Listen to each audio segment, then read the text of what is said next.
आज का टॉपिक है डिनामिक्स का। एक चैप्टर का नाम है सेंट्रल ऑर्बिट, उसको देखेंगे आज। सेंट्रल ऑर्बिट किसको बोलते हैं, तो थोड़ा सा इसका डिफिनेशन वगैरह देख लेते हैं, फिर क्वेश्चन पे आ रहे हैं। Definition of the central orbit: if A particle moves under always towards और away from fixed point and it is a function of distance from the point only, then the path described by the particle is called central orbit. For example हम देना चाहेंगे कि सूर्य के चारों तरफ क्या होता है, मतलब सन के अराउंड में अर्थ है, वो मूव करता है। तो वो जो मतलब जिस पाथ पे वो मूव करता है उस पाथ को हम लोग बोलते हैं ऑर्बिट। और जो सूर्य मतलब सन जो है, सन के ग्रेविटेशनल फोर्स की वजह से घूर रहा है, तो वो जो सन है उसको हम एक पॉइंट के रूप में यहाँ पे देखेंगे और अर्थ को पार्टिकल के रूप में, और वो इसके ग्रेविटेशनल फोर्स की वजह से वो मूव कर रहा है, और वो जो जिस पाथ में मूव कर रहा है उस पाथ को सेंट्रल ऑर्बिट बोलेंगे। और जैसे यहाँ पे एग्जांपल भी दिया हुआ है, वही एग्जांपल है कि the path describe by the earth around the sun is central orbit, here the path is elliptical. अब हम लोग को यही देखना है इस पूरे चैप्टर में कि मेरा पाथ कैसा होगा, और वो जो फोर्स लग रहा है पार्टिकल और पॉइंट के बीच में, उस पार्टिकल और पॉइंट के बीच में फोर्स देखेंगे कि कैसा वो फोर्स लग रहा है। मतलब कि अगर डिस्टेंस सन से अर्थ के बीच में अगर डिस्टेंस आर है तो वहाँ पे फोर्स किस तरह से लग रहा है। तो यहाँ पे देख रहे हैं कि द पाथ जिसके वजह here the path is elliptical, हाँ वो पाथ जो मूव करके बना रहा है वो एलिप्टिकल है। And the sun is centre of force, sun को हम सेंटर ऑफ फोर्स बोलेंगे। Situated at the one of the foci of the ellipse. ठीक है, दो फोकस होता है एलिप्स का, तो वो किसी एक पे क्या होगा, सिचुएटेड होगा। Which attracts the earth according to inverse square law, जो कि इनवर्स स्क्वायर लॉ के थोड़ा सा इसको हम अच्छे से समझा दें।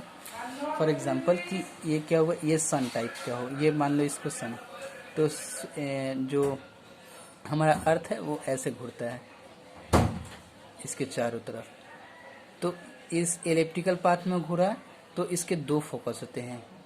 ठीक है, तो सन इस यहाँ पे हो सकता है या यहाँ पे हो सकता है। ये हो गया मेरा सेंट्रल ऑर्बिट, ये मेरा हो गया सेंटर ऑफ फोर्स।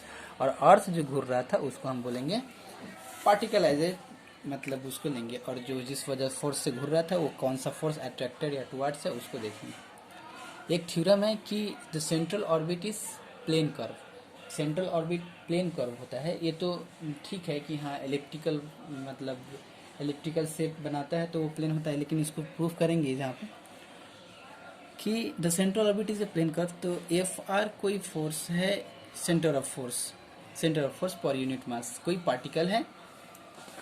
यहाँ पे थोड़ा हम 3D डायमेंशन के यहाँ पे दिखा दें कि सपोज दैट कि ये मेरा 3D डायमेंशन है, एक्स वाई जेड, ये मेरा क्या है, सेंटर ऑफ फोर्स है। मतलब यही या तो अट्रैक्ट कर रहा है या टुवर्ड्स है उसके। और ये मेरा एक पार्टिकल है पी एक्स वाई जेड, तो जब ये घूरेगा इसके चारों तरफ, या तो टुवर्ड्स घूमे या फिर अवे घूमे, तो घूमेगा तो वो एक प्लेन में ही होगा, उसी को यहाँ पे हम प्रूफ करेंगे।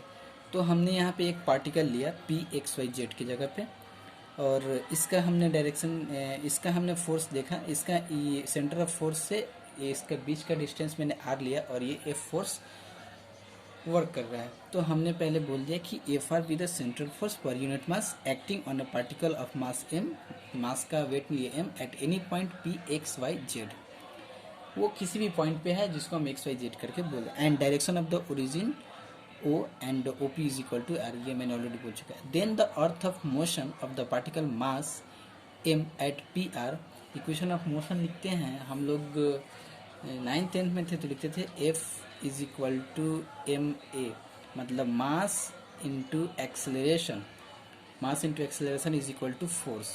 तो यहाँ पे आपका ये मास हो गया, और एक्सेलरेशन को लिखते हैं x डबल डैश, तो ये d2x by dt square is equal to total force. ठीक है, उसी तरह वाई डायरेक्शन में कोई फोर्स वर्क करेगा md2/dt स्क्वायर और md2z/dt स्क्वायर। इसके लिए एक बहुत अच्छा सा मैं वीडियो बनाऊंगा जो इस फार्मूला को अच्छे से डिफाइन करें। अभी यहाँ पे हम ले लेते हैं सबके डायरेक्शन में, एक्स के डायरेक्शन में m into d two x d t square, y के डायरेक्शन में और जेड के डायरेक्शन में। अब हम यहाँ से क्या करेंगे, वाई और जेड और एक्स के और एक्स वाई के बीच में रिलेशन निकालेंगे। तो 2 और 3 से हमने क्या किया, वाई जेड के रिस्पेक्ट में इक्वेशन निकाल दिया। अभी देख रहे हैं हम कैसे कर रहे हैं इसको, एक थ्योरम है इसको बोल देते हैं इसके। और उसके बाद ये हम उसको थोड़ा सा और सिंप्लीफाई किए, इंटीग्रेट करके मैंने ये निकाल दिया y d z by d t equal to z d y by d t equal to constant. इसको इंटीग्रेशन करने के बाद सिमिलरली 1 और 3 से हमने एक्स जेड और एक्स के बीच डिफरेंस रिलेशन निकाला, और 1 और 2 से फिर हमने इसके